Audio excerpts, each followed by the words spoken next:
Donc voilà, je me présente, je m'appelle Julien Arbel et je travaille à l'INRIA. C'est un institut de recherche en informatique qui est présent dans 8 villes en France.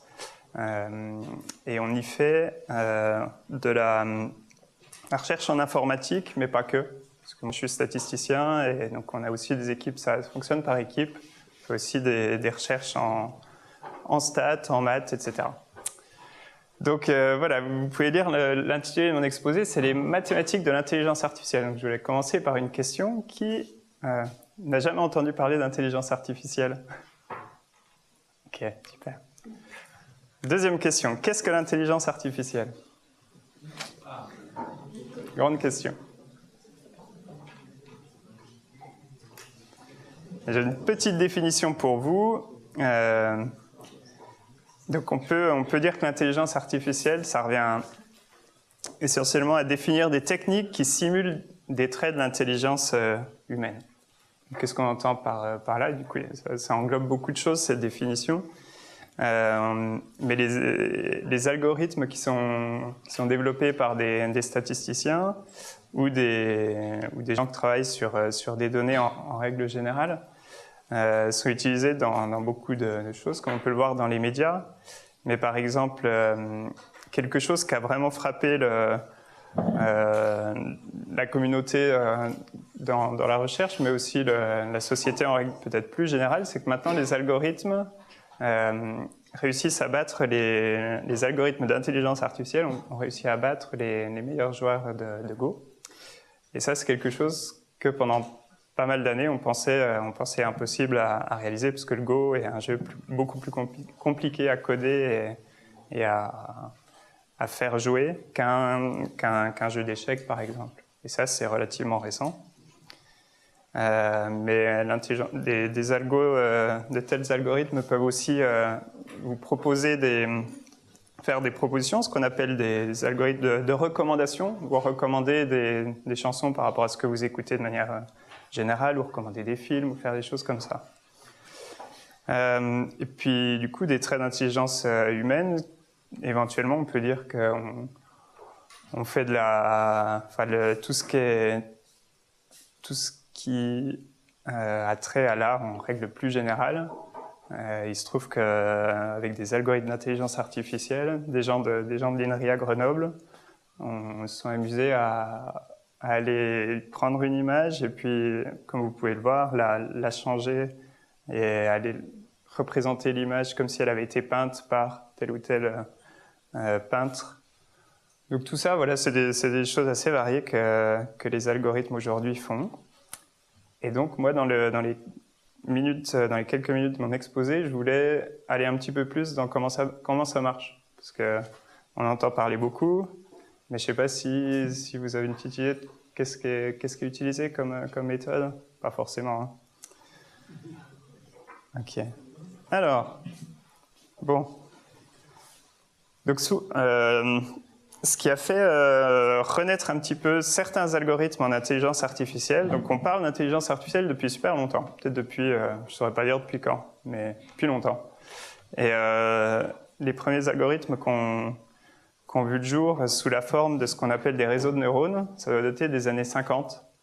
Mais ça ne marchait pas bien à l'époque parce qu'il n'y avait pas la puissance des ordinateurs d'aujourd'hui pour les faire tourner. Et on manquait de données. Donc aujourd'hui, ici même, on a une conférence qui s'appelle la conférence à l'ère du Big Data. Et il se trouve que c'est probablement grâce à l'ère du Big Data que ces algorithmes se mettent à mieux marcher aussi. Donc si on parle d'intelligence artificielle, il faut un petit peu il faut que l'algorithme apprenne, d'accord? Ça s'appelle l'apprentissage, et pour apprendre, du coup, il lui faut aussi beaucoup de données. Et donc le cas typique de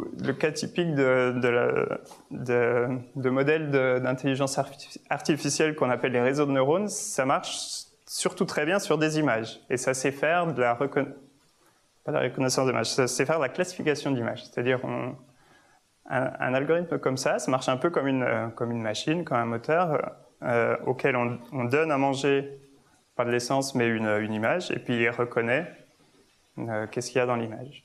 Donc les premières les premières les choses typiques, c'est reconnaître des chats, des chiens. Voilà, donc ça, là, il y a une petite animation qui vient de chez Google, qui dit quoi? Qui dit en entrée, on donne des images. Donc des images, vous savez de quoi c'est constitué. Ce sont des collections de pixels. Et puis, qu'est-ce que c'est qu'un pixel? C'est des niveaux de gris ou alors c'est des couleurs.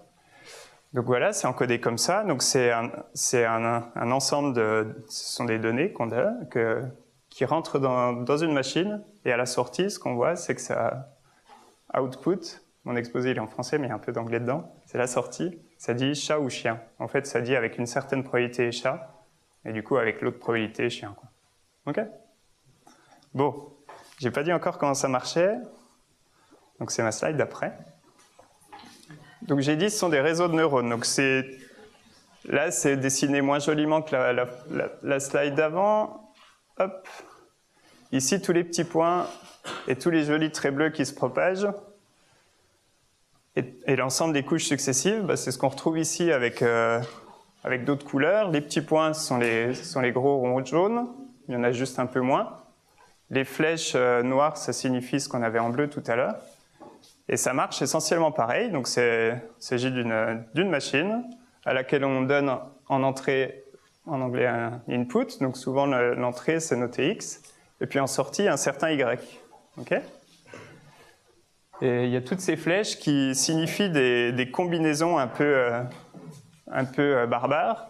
Mais finalement pour des statisticiens comme nous, elles sont assez simples. Ces combinaisons, ce sont des combinaisons linéaires.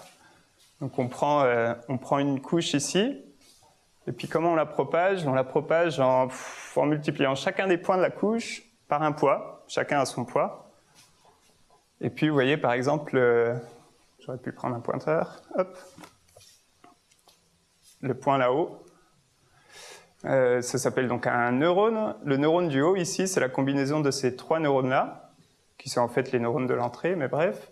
Et qui ont été chacun multipliés par un certain W, ils ont chacun leur W. W, c'est pour weight, c'est un poids en anglais. Ok? Et pareil pour lui, et pareil pour tous en fait. Sauf que chacun a son propre poids. Et voilà, donc on fait ça pour une couche ici, qui est une couche cachée, elle est hidden en anglais. Et puis des couches comme ça, dans la slide précédente, il y en avait plein. Ici, il n'y en a qu'une, c'est pour ça que j'ai dit que c'était le réseau le plus simple. Et après, il y a quelque chose qui n'est pas représenté, mais on applique aussi une autre transformation qui s'appelle une non-linéarité, parce que si on faisait que des choses trop gentilles comme ça, que des choses linéaires, au final, l'ensemble des couches successives, on pourrait les ramener à une seule. Donc ça ne marcherait pas. Donc il faut aussi faire quelque chose qui s'appelle une non-linéarité. Puis à la fin, on fait encore une dernière fois ça vers la sortie. Et chacune des sorties est interprétée comme une probabilité d'être chat ou chien. Ok? Cool. Donc, ce que je disais, c'est qu'il faut que la machine en question, elle apprenne.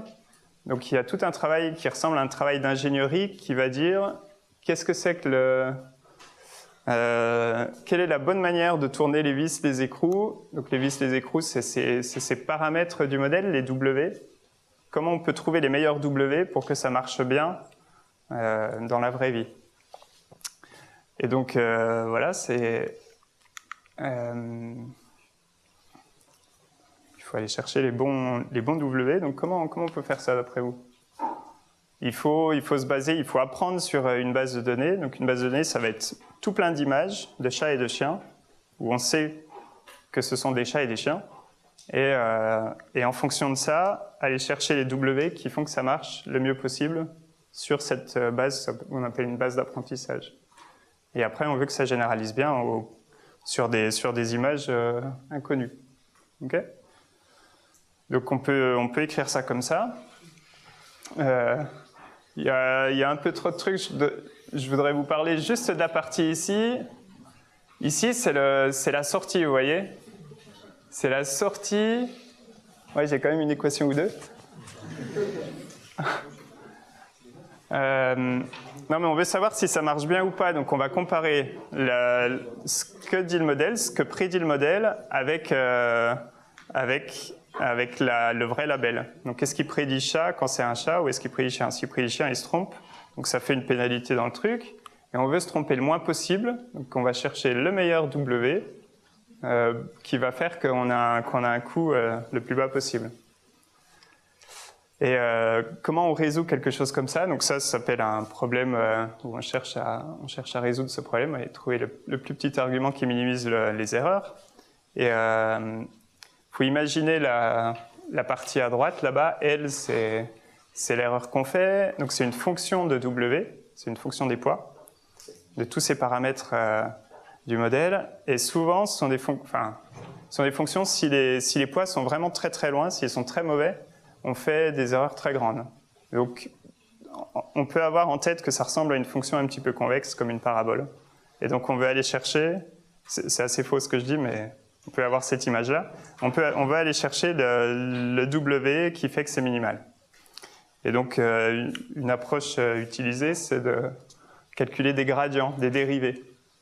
Et la plupart pour entraîner des machines comme ça, des réseaux de neurones, il faut utiliser des dérivés de fonctions hyper compliquées. Donc il y a beaucoup de maths à faire là-dedans parce qu'il s'agit de modèles en dimension super grande. Les W, on a énormément de paramètres là-dedans. Donc ce n'est pas des choses faciles à réaliser. Voilà. Je n'ai pas du tout regardé la montre, je pense que je suis au bout de mon temps, mais je peux prendre des questions s'il y en a. Ouais.